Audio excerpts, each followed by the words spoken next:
Let's continue with chapter number 4 from your economics book of grade 11, and the name of the chapter is Types of Economies. And today I'm going to complete this chapter with this last video, and from here we are going to start with the mixed economy.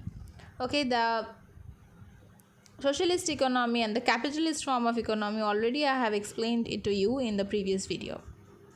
So let's begin. A mixed economy is an economy which combines elements of both the capitalist and the socialist economy.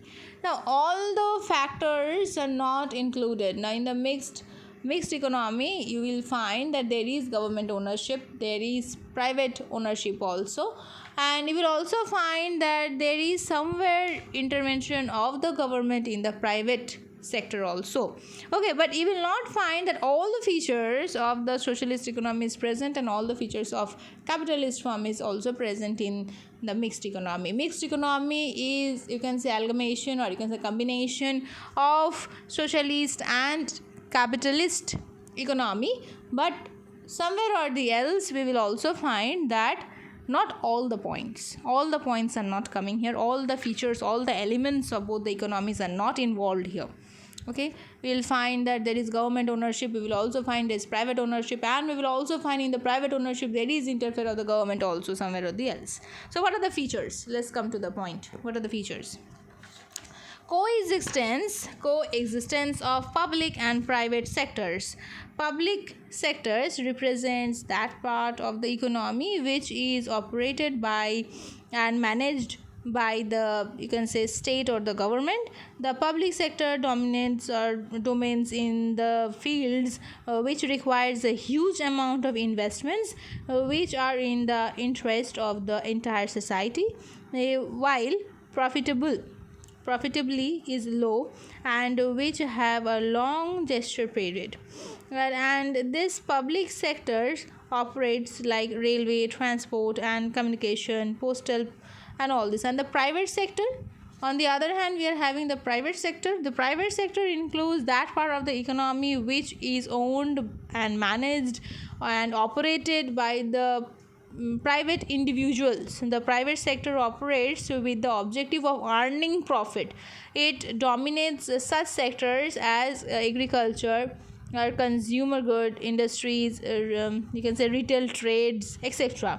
The private sector basically supplies or supplements the public sector rather than competing with each other. Number 2 is coexistence of capitalist and socialist features. In a mixed economy, we are going to find the combination of both. Okay, the presence of private property, then you will find the profit motivation, private property, profit motivation, all these are coming under capitalism, right? Then competition, market mechanism are similar features of capitalist economy system. On the other hand, there are presence of economic planning like the government and regulation of economic activities and emphasizes on economic equality, which characterizes socialist economy. Then what is economic planning? Now, it is an important feature in a mixed economy system. In economic planning is essential to promote economic development, to ensure smooth and systematic operation of the economy, to regulate the entire economy, to have coordination and between the operations going on in the public and the private economy. Okay, it is already making a plan. Next, number 4, we are going to say about the regulations and control of the private sector. There is no room for unregulated private sector in the mixed economy. The government regulates the private sector through various policies such as taxation policy, subsidence, monetary policy,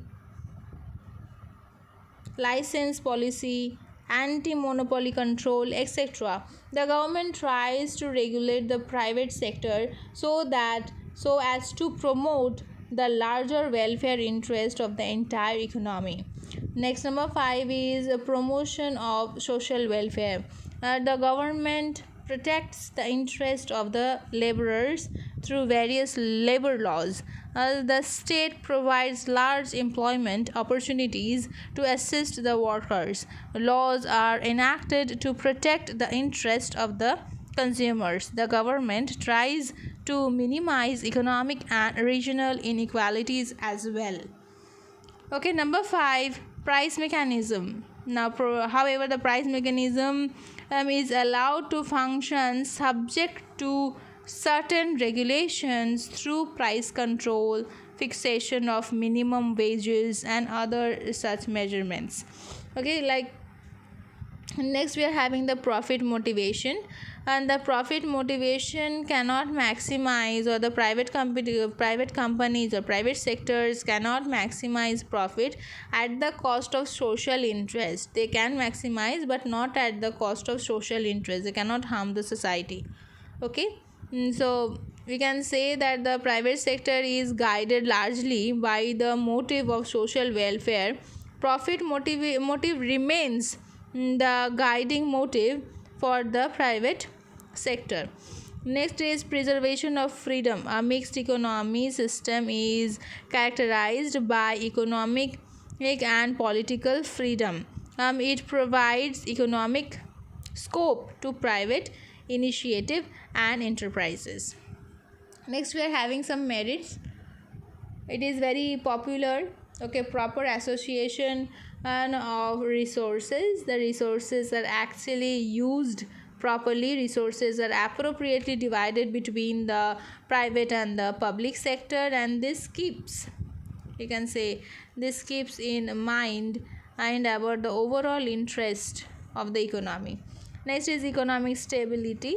Now, through planning and state regulations, we can say that it is coming down to avoid the ups and downs are getting avoided, and this is getting much more in a planned and stable way.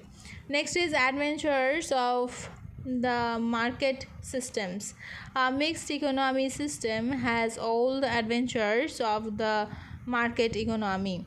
It retains most of the institutions of the capitalist economic system, such as private property, inheritance law, and so on. In a mixed economy ensures that adverse effects of this institution are kept under check. Okay, next is rapid economic development.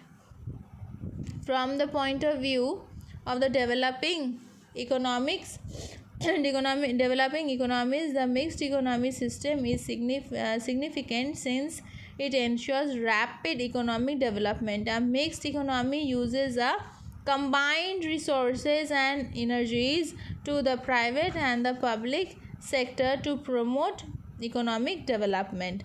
Check on concentration and of economic power. Now, monopolistic control of industries are there. Exploitative tendencies are curbed.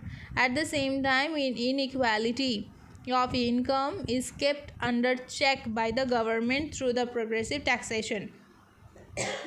Excuse me. There are few demerits also. The demerits are there is always a conflict between these two sectors. We will in very not in every country or in every field we will find this conflict, but there are some. Like for example, if you take now, Jio company is a private company, whereas BSNL company was a government oriented company. So you will find that the somewhere or the else the BSNL were not able to provide or compete with the Jio company, right? So at present we are finding that BSNL is not at all existing now. So there is a conflict between two sectors. Short-lived nature. A mixed economy system runs at a risk of being very short-lived.